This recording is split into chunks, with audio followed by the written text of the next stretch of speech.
नमस्कार दोस्तों, मैं हूं सोनी मेहुल और आज आपके साथ मैं हाजिर हूं फिर एक नया कंटेंट लेकर।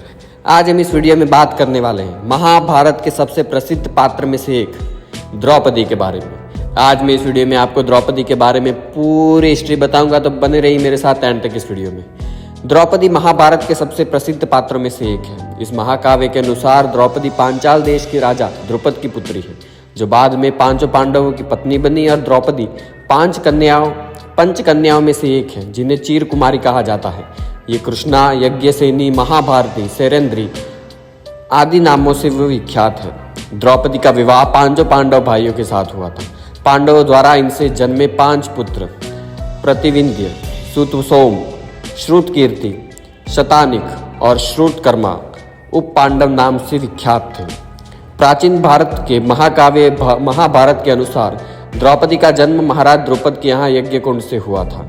द्रौपदी का जन्म महाराज द्रुपद के यहाँ यज्ञ कुंड से हुआ और अतः ये यज्ञ सेनी भी कहलाई। द्रौपदी पुनर्जन्म में किसी ऋषि की कन्या थी। उसने पति पाने की कामना से तपस्या की और शंकर ने प्रसन्न होकर उसे वर देने की इच्छा की। उसने शंकर भगवान से 5 बार कहा कि वो सर्वगुण संपन्न पति चाहती है। शंकर ने कहा कि अगले जन्म में उसके 5 भरतवंशी पति होंगे, क्योंकि उसने पति पाने की कामना 5 बार दोहराई थी। जब पांडव और कौरव राजकुमारों की शिक्षा पूर्ण हो गई तो उन्होंने द्रोणाचार्य को गुरु दक्षिणा देना चाहा। द्रोणाचार्य को द्रुपद के द्वारा दिए गए अपने अपमान का स्मरण हो आया और उन्होंने राजकुमारों से कहा, राजकुमारों, यदि तुम गुरु दक्षिणा देना ही चाहते हो तो पांचाल नरेश द्रुपद को बंदी बनाकर मेरे समक्ष प्रस्तुत करो, यदि तुम लोगों की गुरु दक्षिणा होगी। गुरुदेव के इस प्रकार कहने पर समस्त राजकुमार अपने अपने अस्त्र शस्त्र लेकर पांचाल देश की ओर चले गए। वास्तव में द्रौपदी साक्षात शची थी और पांडव इंद्र के ही 5 रूप थे। पूर्व काल में इंद्र के हाथों त्वष्टा के पुत्र विश्वरूप का हनन हो गया था और ब्रह्म हत्या के कारण इंद्र का तेज धर्मराज में प्रविष्ट हो गया और त्वष्टा ने क्रुद्ध होकर अपनी एक जटा उखाड़ कर होम की।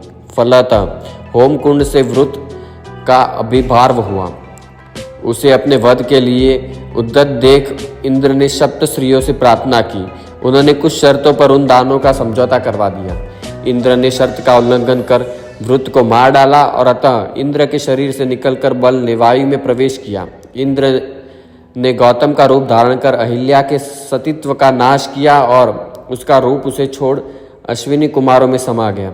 पृथ्वी का भार हल्का करने के लिए जब सब देवता पृथ्वी पर अवतार लेने लगे, तब धर्म ने इंद्र का तेज कुंती के गर्भ में प्रतिष्ठित किया। अतः युधिष्ठिर का जन्म हुआ। इसी कारण वायु ने इंद्र का बल कुंती के गर्भ में प्रतिष्ठित किया तो भीम का जन्म हुआ। इंद्र के आधे अंश से अर्जुन का और अश्विनी कुमारों के द्वारा माद्री के गर्भ में इंद्र के ही रूप की प्रतिष्ठा के फलस्वरूप नकुल और सहदेव का जन्म हुआ। महाराज द्रुपद की नगरी पांचाल से आ रहा हूँ। वहां पर द्रुपद की कन्या द्रौपदी के स्वयंवर के लिए अनेक देशों के राजा महाराजा पधारे हुए हैं। वेद व्यास, तुम लोग पांचाल चले जाओ।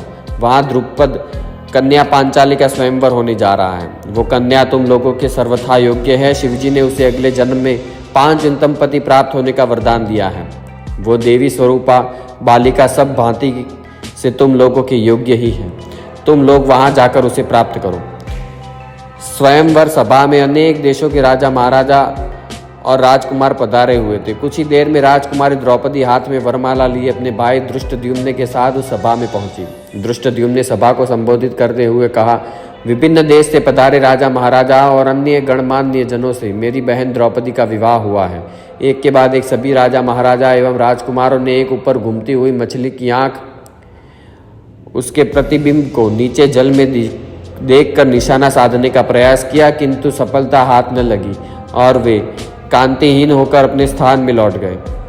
इन असफल लोगों में जरासंध, शल्य, शिशुपाल तथा दुर्योधन, दुशासन आदि कौरव भी सम्मिलित थे। कौरवों के असफल होने पर एक ब्राह्मण को राजकुमारी को प्राप्त करना चाहा। अर्जुन ने तेलपाल में प्रतिबिंब को देखते हुए एक ही बाण से निशाना लगा डाला। द्रौपदी ने आगे बढ़कर अर्जुन के गले में वरमाला डाल दी। एक ब्राह्मण के गले में द्रौपदी को वरमाला डालते देख समस्त ऋषि, क्षत्रिय, राजा महाराजा और राजकुमार ने क्रोधित होकर अर्जुन पर आक्रमण किया। पांडवों तथा क्षत्रिय राजाओं में घमासान युद्ध हुआ। एक दिन की बात है जब पांडव द्रौपदी के साथ काम्य भग वनवास में निवास कर रहे थे। दुर्योधन के भेजे हुए महर्षि दुर्वासा अपने 10,000 शिष्यों को साथ लेकर पांडवों के पास आए। दुष्ट दुर्योधन ने जानबूझकर उन्हें ऐसे समय भेजा जबकि सब लोग भोजन करके विश्राम कर रहे थे। महाराज युधिष्ठिर ने अतिथि सेवा के उद्देश्य ही भगवान सूर्यदेव से एक ऐसा चमत्कारी बर्तन प्राप्त किया था जिसमें पकाया हुआ थोड़ा सा भी भोजन अक्षय हो जाता था, परंतु उसमें शर्त थी कि जब तक द्रौपदी भोजन नहीं कर चुकती थी तभी तक उस बर्तन में चमत्कार रहता था। युधिष्ठिर ने महर्षि को शिष्य मंडली के सहित भोजन के लिए आमंत्रित किया और दुर्वासा जी स्नानादि नित्य कर्म से निवृत्त होने के लिए सबके साथ गंगा तट पर चले गए। दुर्वासा जी के साथ 10,000 शिष्यों का एक पूरा विश्वविद्यालय चला करता था। धर्मराज ने उन सबको भोजन का निमंत्रण तो दे दिया और ऋषि ने उसे स्वीकार भी कर लिया, परंतु किसी ने भी इसका विचार नहीं किया कि द्रौपदी भोजन कर चुकी है, इसलिए सूर्य के दिए हुए बर्तन से तो उन लोगों के भोजन की व्यवस्था ना हो सकती थी। द्रौपदी बड़ी चिंता में पड़ गई। उसने सोचा, ऋषि यदि बिना भोजन किए वापस लौट जाते हैं तो वे बिना शाप दिए नहीं मानेंगे। उनका क्रोध स्वाभाविक जग विख्यात था। तो दोस्तों, आज हमने इस वीडियो में बात की द्रौपदी के बारे में। तो मुझे उम्मीद है वीडियो पसंद आया होगा, तो लाइक शेयर और सब्सक्राइब करें। मिलते हैं अगले नए कंटेंट के साथ, तब तक के लिए धन्यवाद।